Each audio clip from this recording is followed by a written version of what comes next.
talk about the transaction with Tata Steel? What exactly are the details like? About 3 months back, the board of Usha Martin Ltd has given a mandate to a subcommittee of independent directors to look at possibility of sale of steel business as a means to deleverage the balance sheet of Usha Martin. And the committee of independent directors in turn had appointed a couple of investment bankers. So they were given a joint mandate to run this process. And as a result of that process, they had come out with this bid from Tata Steel, which the board yesterday decided to accept. And this, in my view, is should be seen as a kind of a turnaround of Usha Martin as a company, because this will deliver the company to a great degree. So the company would be left with a very small debt once this transaction is consummated. And it will also be left with the wire rope business, in which it is a leader in India and one of the largest in the world. So the company can then refocus its energies on growing the wire rope business. So in my view, it's a game changer for Usha Martin. Okay, could you tell us what exactly would be the debt on your books post the deal, and what the focus is going to be on, like, for the wires business?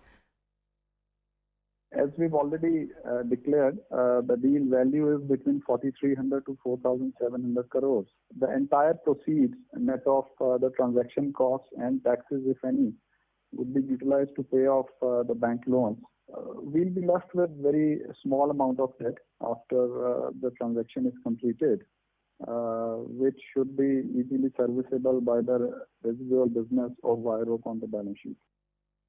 Okay. Would you also require more investment in the cable business, and what kind of capacities are you currently sitting at in the wire business, if you could just highlight that?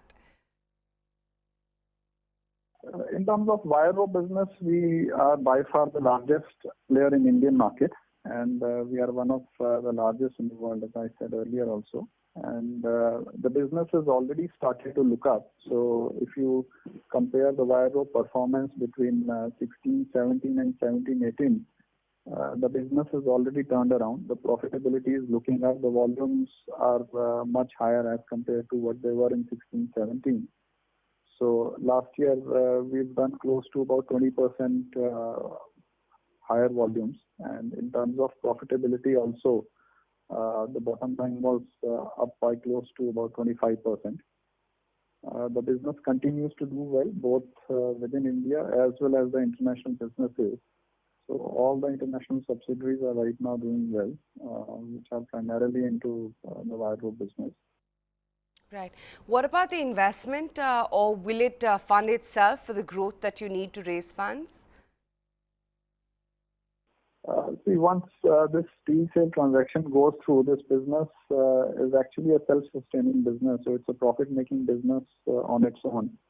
So my sense is that it will be able to meet, most of the investment requirements on its own. So we will not be required to do any significant borrowings. If at all, there may be small borrowings which we may take, but that's in future. Right now, we are looking to delever through the proceeds of steel business. Right. Lastly, by when is it that you expect the deal to go through and money to actually come in? I think, there are multiple approvals needed. So besides the shareholder and the lender approvals, there would be various government approvals needed to complete the transaction. So our sense is it should take between 6 to 9 months to complete this transaction. Okay, Rohit, we'll leave it at that. Thanks so much for joining in and just talking about how this deal with Tata Steel is likely to pan out.